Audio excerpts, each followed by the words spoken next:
Yes, hello everyone, welcome to MS study Guru. सो आज की इस वीडियो में हम simultaneous equations and recursive model के बारे में समझने वाले हैं। इकोनोमेट्रिक्स की सीरीज का आपका ये अगला लेक्चर है। इससे पहले मैं इकोनोमेट्रिक्स के बाकी के टॉपिक्स आपको कवर करवा चुकी हूँ। सो अगर आप पहली बार इस वीडियो को देख रहे हैं, इससे पहले वाले इकोनोमेट्रिक्स के सारे लेक्चर्स भी जरूर देख लीजिएगा, ठीक है। सो डिस्क्रिप्शन में आपको सभी डिटेल्स दी गई हैं। मेरे टेलीग्राम चैनल का लिंक, मेरी क्लासेस का लिंक, मेरे इकोनॉमिक्स की बुक का लिंक, पेपर 1 की बुक का लिंक, सब कुछ आपको डिस्क्रिप्शन में दिया गया है। कंप्लीट कोर्स मेरा अनअकैडमी पर अवेलेबल है, उसका लिंक भी आपको डिस्क्रिप्शन में दिया गया है। मेरा डिस्काउंट कोड जो है वो भी आपको डिस्क्रिप्शन में दिया गया है।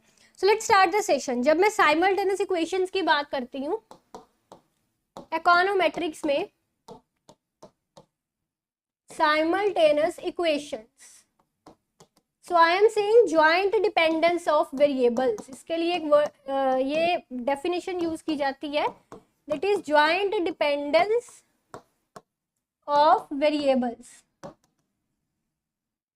अब देखिए, जब मैं साइमल्टेनियस इक्वेशंस की बात कर रही हूँ ना, आपको पता है इससे पहले हमने सारी ओएलएस की अजम्पशंस पढ़ी हुई हैं। तो एक ओएलएस की अजम्पशंस थी that there is no relationship between independent variable and error term. देखिए, violation of the assumption of independence of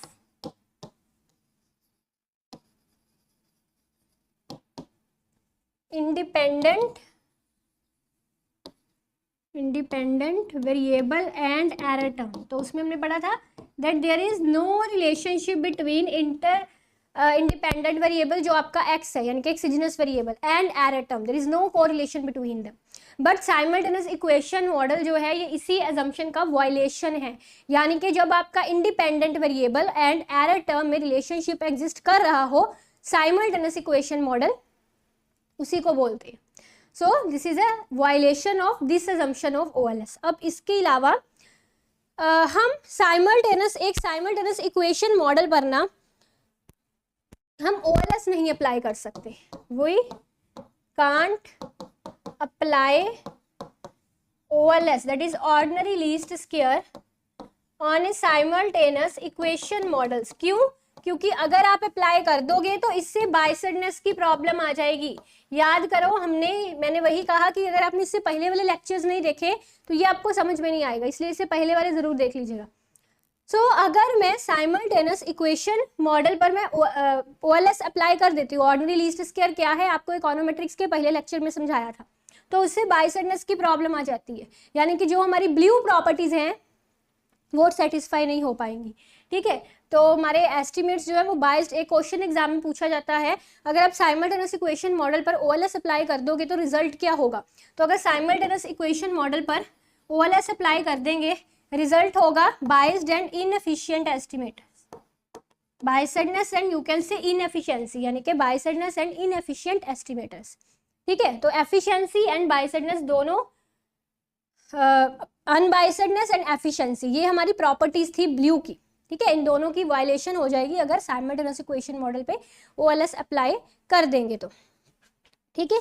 अब कुछ साइमल्टेनियस इक्वेशन मॉडल्स के आगे मेथड्स होते हैं। Let's understand that methods. इनके बारे में हम ज़्यादा नहीं पढ़ेंगे, थोड़ा आपकी नेट इकोनॉमिक्स के पॉइंट ऑफ व्यू से जितना इंपॉर्टेंट है उतना पढ़ेंगे। That is indirect least square method, ठीक है, that is two stage least square method,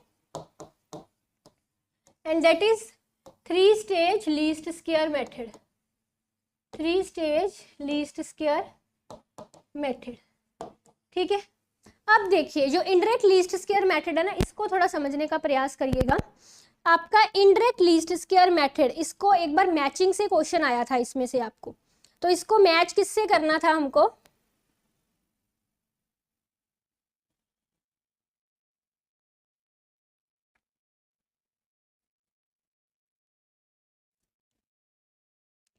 ILS reduced form से। लीस्ट, इनडायरेक्ट लीस्ट स्क्वायर के लिए हमको जो एक स्ट्रक्चरल मॉडल होता है,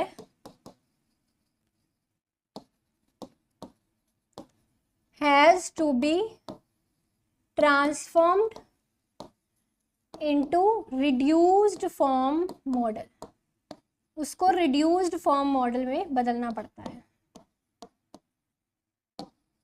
अब आप कहेंगे कि ये मैम आप कौन कौन सी नई नई टर्म्स बताई जा रहे हो, स्ट्रक्चरल मॉडल अब क्या है, ये रिड्यूस्ड फॉर्म मॉडल अब क्या है। आई विल टेल यू, मैं इसके बारे में आपको मतलब शॉर्ट में जितना भी आपके एग्जाम के लिए इंपॉर्टेंट है बताऊंगी।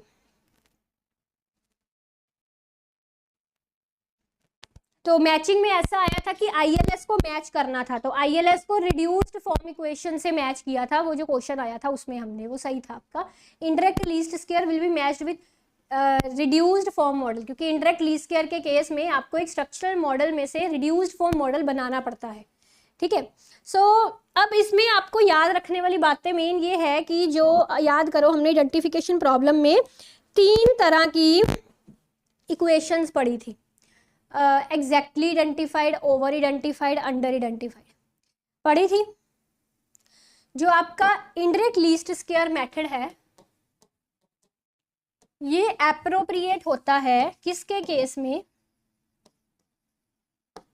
ये जो कंसेप्ट है ना, ये बहुत डिटेल्ड कंसेप्ट है, इतना छोटा नहीं है, बहुत डिटेल्ड है। मतलब इसके लिए तो आप पूरा बुक एक पढ़ लेना अगर, तो अब भी इसकी डिटेल नहीं ख़त्म होगी, बहुत डिटेल्ड है ये कंसेप्ट। इकोनोमेट्रिक्स की पूरी बुक अगर आप पढ़ लेंगे ना, उसके अलावा भी इन कंसेप्ट्स में, बुक के अलावा भी बहुत कुछ है और भी समझने के लिए, बहुत वाइड कंसेप्ट्स हैं। सो बट हमको आपके नेट इकोनॉमिक्स के पॉइंट ऑफ व्यू से चीज़ों को करना है, जिस तरह से, जिस तरीके से एनटीए क्वेश्चंस पूछता है, हमको उन पर टारगेट करना है। So appropriate for exactly identified equations.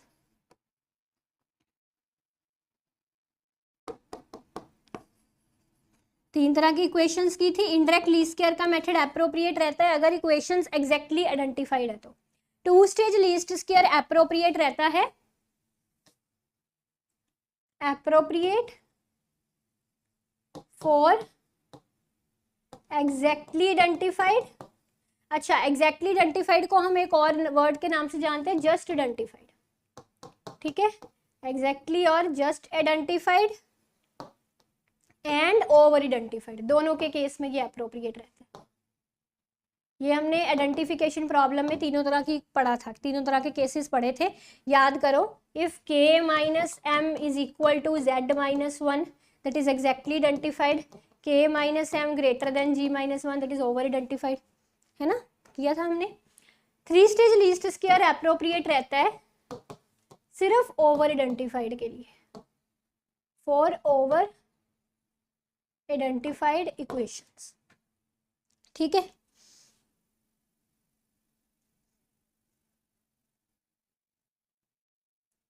और इसके अलावा अभी आपका हम वो समझते हैं कि ये जो आपने पूछा था structural equation and reduced form model, ये क्या होता है, जो पूछा नहीं था, आपके दिमाग में आया था कि what is reduced form model, what is reduce structural model.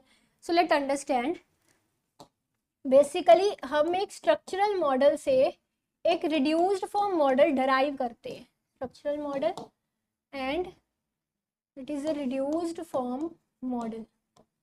जो एक स्ट्रक्चरल मॉडल होता है ना, इसमें dependent variable is function of independent exogenous variable. Here you will use the term exogenous variable.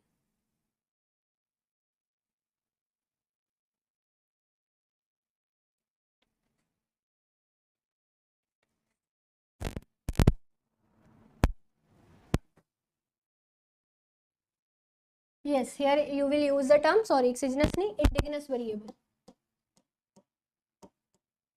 Indigenous variable is a function of other indigenous variables, predetermined variables and error term. बना के दिखा देती हूँ, and error term. But reduced form model के case में your indigenous variable is function of only predetermined variable. Pre determined variable basically वही है जो आपका एक्सिजिनस वेरिएबल इंडिपेंडेंट वेरिएबल होता है, बट थोड़ा सा फर्क होता है exogenous variable and predetermined variable में। तो मैं बता देती हूँ आपको एक इक्वेशन बनाकर। यहाँ पर मान लो आपका एक मॉडल है इस तरह से,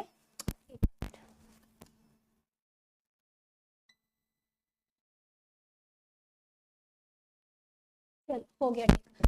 सो your model is like that C T is equal to alpha naught alpha 1 Y T plus U T, ठीक है। Then your I T is a function of beta naught beta 1, then again yt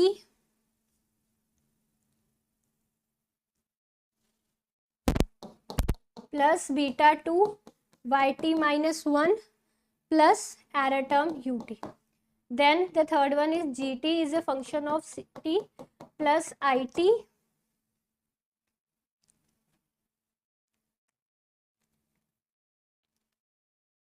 yt is function of plus gt। ये आपके पास जो model है ना, ये एक structural model है। इसमें आप देखिए जो इक्वेशन है, this is your indigenous variable. Indigenous variable जो है that is a function of other indigenous variable, pre determined variables and error term. और इसी मॉडल से हम एक रिड्यूस्ड फॉर्म मॉडल इससे ड्राइव करते हैं। ड्राइव कैसे करते हैं वो आपके काम का नहीं है, डेरिवेशन इतना लंबा। यू जस्ट रिमेंबर कि जिस रिड्यूस्ड फॉर्म मॉडल में जो आपका इंडिजिनस वेरिएबल होता है, दिस इज इंडिजिनस वेरिएबल ना, these are the indigenous variables. तो indigenous variables are the function of only predetermined variables. अब थोड़ा सा इन वेरिएबल्स में फर्क समझिए। देखिए ये जो आपका मॉडल है ना, इसमें आपका जो सी टी है, आई टी है, वाई टी है, ये इंडिजिनस वेरिएबल्स है, इंडिजिनस वेरिएबल्स है। अब एक चीज ध्यान से देखिए, ये इस इक्वेशन का सी टी जो है इस इक्वेशन में एज ए इंडिपेंडेंट वेरिएबल काम कर रहा है ना। आई टी इस मॉडल में एज इंडिजिनस था, इस मॉडल में जाके एज इंडिपेंडेंट वेरिएबल काम कर रहा है, दूसरी साइड पर हो गया है ना।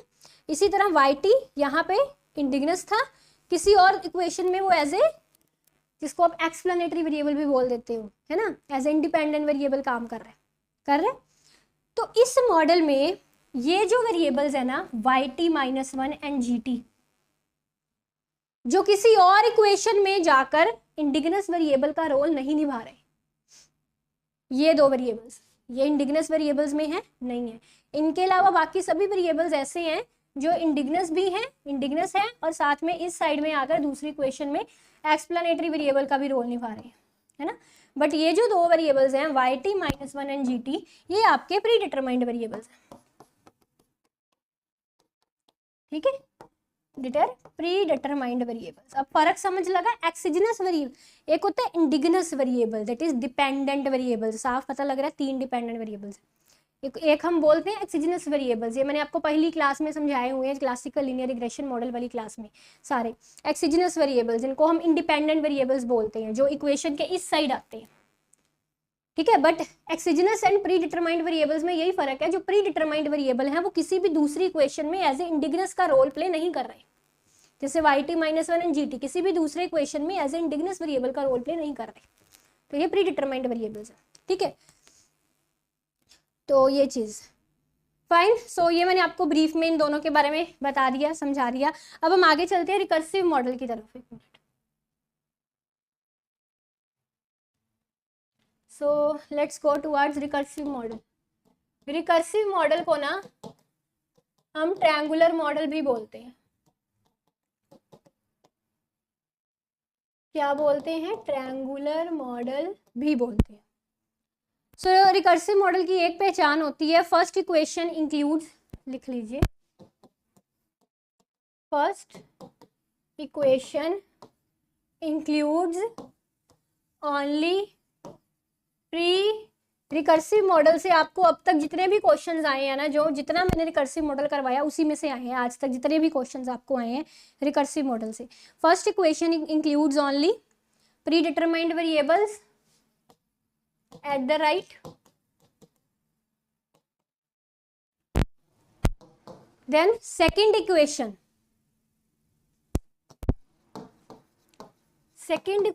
includes predetermined and indigenous variables। इंडिगनस के स्पेलिंग, थोड़ा स्पेलिंग में अगर इधर उधर गलती हो गई तो वो ठीक कर लेना। इंडिगनस वेरिएबल्स एट द राइट। अब ये देखिए इसका क्या मतलब है। सो रिकर्सिव मॉडल के केस में ये मेरी जो पहली इक्वेशन है इसमें सिर्फ प्री डिटरमाइंड वेरिएबल्स आते हैं। प्री डिटरमाइंड वेरिएबल जो किसी दूसरी इक्वेशन में एज ए इंडिगनस वेरिएबल का रोल नहीं निभा रहे, सिर्फ pre determined variable. So on x के एरर टर्म भी ले लो, एरर टर्म ले लेते हैं u1, ठीक है, पहली इक्वेशन। दूसरी इक्वेशन में उसने क्या कहा, क्या हो जाएगा, प्री डिटरमाइंड वेरिएबल्स हैं साथ में इंडिगनस वेरिएबल भी आ जाता है। पहली इक्वेशन का ये जो इंडिगनस वेरिएबल है दूसरी इक्वेशन में ये आ जाएगा x के u2, समझे। फिर y3 में क्या होगा, y1 पहले का इंडिगनस वेरिएबल इसमें आ जाएगा राइट हैंड साइड में, दूसरी इक्वेशन का इंडिगनस वेरिएबल यहाँ पे आ जाएगा राइट हैंड साइड में, सोन x के u3 सोन, ऐसे ही चलता जाएगा ये सिस्टम, ठीक है। तो एक ट्रायंगल की शेप बना लेगा, इसीलिए इसको एक ट्रायंगुलर मॉडल बोलते हैं। मतलब हर एक इक्वेशन में आप देखो ना एक एक वेरिएबल ऐड होता जा रहा है, पहली इक्वेशन का डिपेंडेंट वेरिएबल इस इक्वेशन में राइट हैंड साइड में आई जा रहा है ना। सो इस तरह का जो सिस्टम है इसको हम रिकर्सिव या ट्रायंगुलर सिस्टम बोलते हैं। हाँ, तो वही चीज़ जो मैंने आपको समझाई है, अगर उसको मैं थोड़ा लिखूँ बुकिश लैंग्वेज में, you can say indigenous variable in one equation में अपेयर, एक वेरिएबल का जो एक इक्वेशन का जो इंडिगनस वेरिएबल है वो किसी दूसरी इक्वेशन में एज ए एक्सप्लानेटरी वेरिएबल काम कर रहा है जाके, में अपेयर एज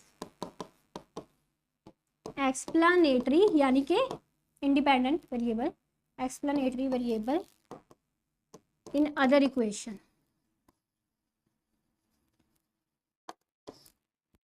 है ना। Indigenous variable in the first equation may appear as explanatory variable in other equation। आपको पता ना एक नॉर्मल जो हमारा मॉडल होता है इस तरह से, इसमें ये आपका एक्सप्लानेटरी वेरिएबल होता है, ये आपका डिपेंडेंट वेरिएबल होता है ना। तो एक इक्वेशन का डिपेंडेंट वेरिएबल इनके इंडिगनस वेरिएबल दूसरी इक्वेशन में जाके एज ए एक्सप्लानेटरी वेरिएबल काम कर रहा है। तो इसी तरह का सिस्टम जो है इसको हम कौन सा सिस्टम बोलते हैं, रिकर्सिव सिस्टम बोलते हैं, ठीक है, समझ गए बात को। चलो, सो इसका एक बहुत ही इंपॉर्टेंट रिकर्सिव मॉडल का एक पॉइंट ये रहता है कि OLS हम इस पर अप्लाई कर सकते हैं। OLS कैन बी, इससे इस बार क्वेश्चन आया था, directly applied on each equation. इस मॉडल की हर एक ईच इक्वेशन पर OLS अप्लाई हो सकता है। OLS can be applied directly on each equation of the recursive model. और एक वही assumption, क्योंकि recursive model basically simultaneous equation model का हिस्सा है, और वो वाली जो हमने चीज़ उसमें पढ़ी थी ना साइमल्टेनियस इक्वेशन मॉडल में, वो इसमें भी है। क्या पढ़ा था, independent variables are correlated with the error term, याद आया, इसमें पढ़ा था। वायलेशन हो रही है इस assumption की, यानी कि independent variable and error term are correlated. तो वो वाली सेम assumption, वो वाली सेम थी चीज़ रिकर्सिव मॉडल में भी है, यानी कि इंडिपेंडेंट वेरिएबल इंडिपेंडेंट वेरिएबल वही है आपके जो एक्सोजेनस वेरिएबल्स हैं, are related with error term.